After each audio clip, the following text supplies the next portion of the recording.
Hi there everybody. Today we're going to show you how to do something very basic when you're starting out quilting, and that's how to use a rotary cutter, a ruler and a board to cut some fabric. Now we've got a student here today with us, Tanya, and we're going to teach her how to cut, and she's going to see the process through and make an entire quilt. Now we're going to keep it basic. We're just going to use some squares and she's going to sew them together. She's selected her fabric, so we're just ready to go.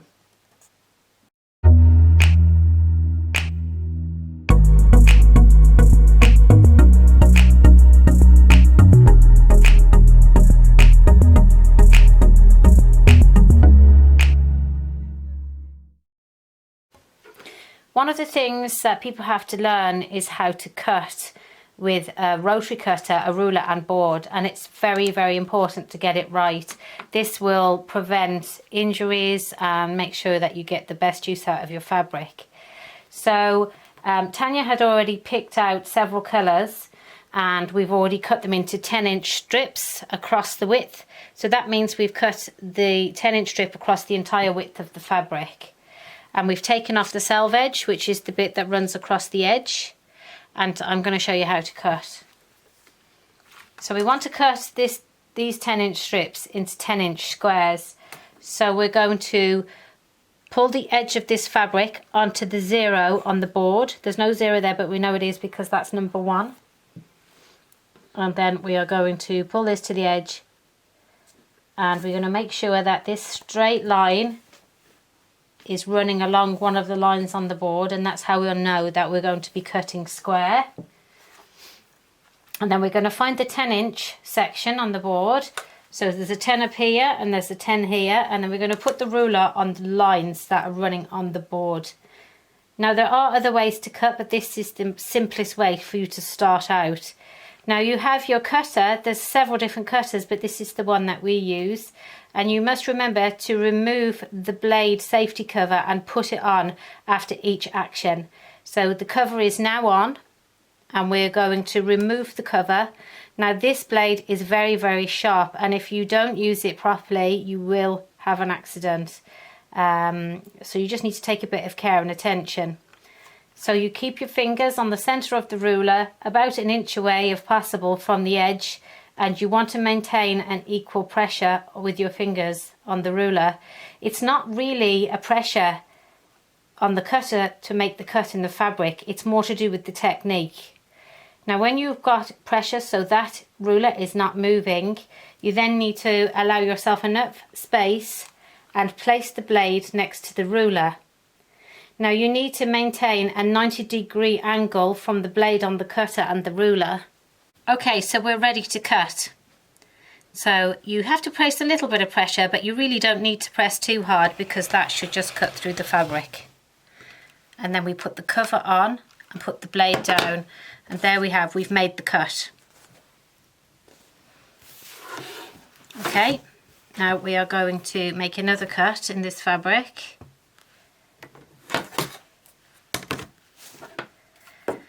Now when you're cutting, if your ruler moves, then that is an indication that you're not keeping the 90-degree angle on the ruler. Because what will happen is, I'm just going to show you with the cover on. So there's no blade out at the minute, that cover is on, and I'm just going to show you what happens when you don't maintain the correct angle. So you're putting the cutter on, and if you're pushing from the side, it pushes the ruler. And also what can happen is it can come off the ruler and cut your finger. We really want to avoid that from happening. So give yourself plenty of room here. You don't have to pull your arms close together. You can move your body so that you've got plenty of space to cut. You take off the cover. Make sure that the blade is at a 90-degree angle to the ruler, and just cut. And then you should have a nice clean cut. Tanya has done a little bit of cutting before, but not for a long time, so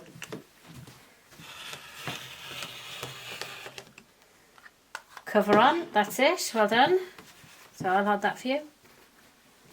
So she's going to line up the fabric now, and she's going to cut this strip into some more 10-inch squares. So she's looking for the 10 on the board. taking the cover off the blade. Okay, great job. So we're going to cut up the rest of the fabric into 10-inch squares now.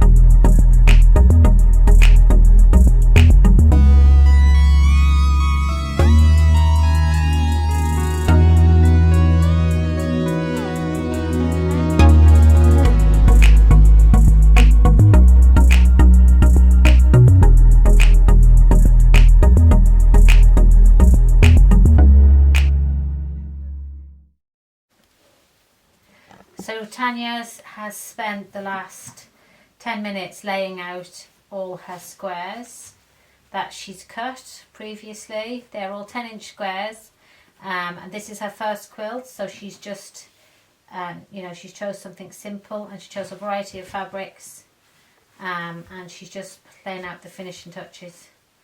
Happy with that, Tanya? Yeah. Okay, so now we're ready to start sewing it together.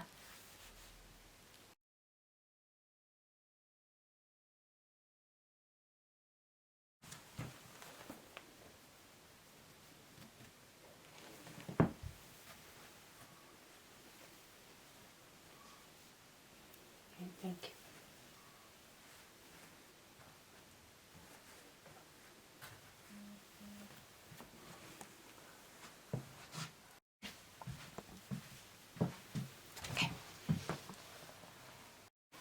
So these squares are cut perfectly, so now we need to use an accurate 1/4 inch seam allowance to sew the two squares together. You need to sew a 1/4 inch seam allowance along the two edges. So we're going to do that now on the machine. And the needle is set a 1/4 inch from the edge of the foot. So we're actually going to put the fabric under the foot, you drop the foot onto it, and then you run the edge of the foot along there as you're sewing. Now we can slow the speed of this machine down to suit you. So I'm going to hand that to you now, and you can have a go at that. Match up the two edges before you start.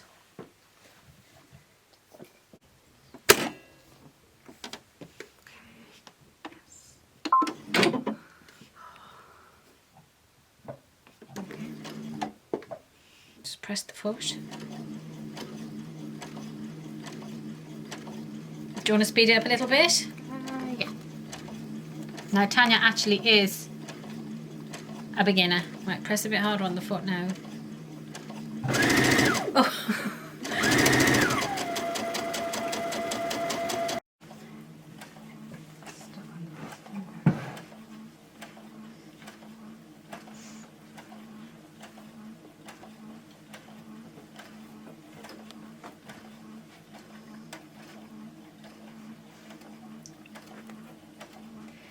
Make sure you keep this at the edge of the foot now. You're just going off a bit there. You have to keep the two edges of the fabric alongside the edge of that foot.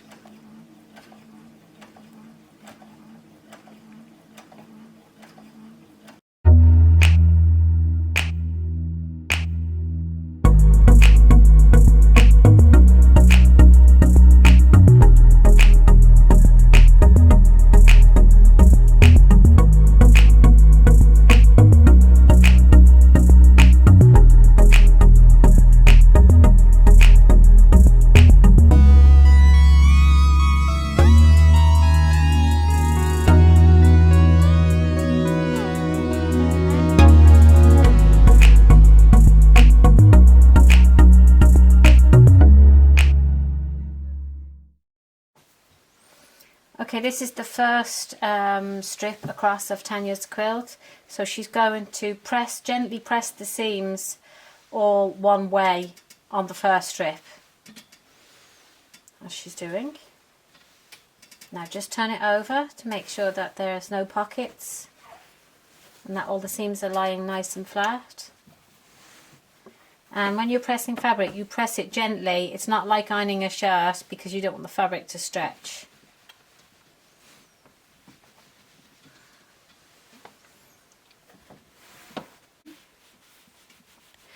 Ironing the seams in opposite directions will help when you're sewing the strips together, because the seams will slot into each other. So then you will proceed with all the rest of the strips down, ironing the seams in opposite directions on each strip, and that will just make sure the seams, when you're stitching them together, it'll help you with them fitting together snugly. So when Tanya's finished ironing these seams down, we are ready to sew the first 2 strips together.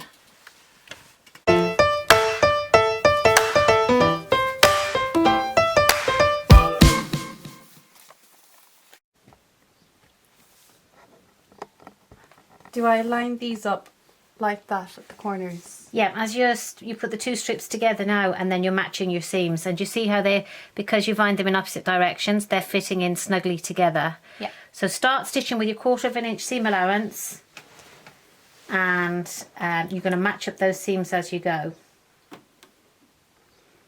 And don't forget, this is your first quilt, so you know, it's not going to be perfect, but it looks like you're doing a really good job.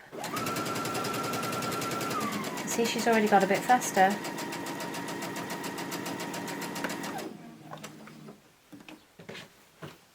Now if you were having trouble matching those seams, you could always put a pin in it. Okay, if you're having trouble, you can always put a pin in.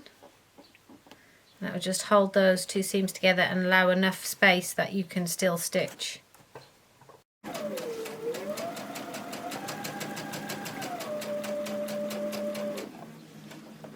It's looking good.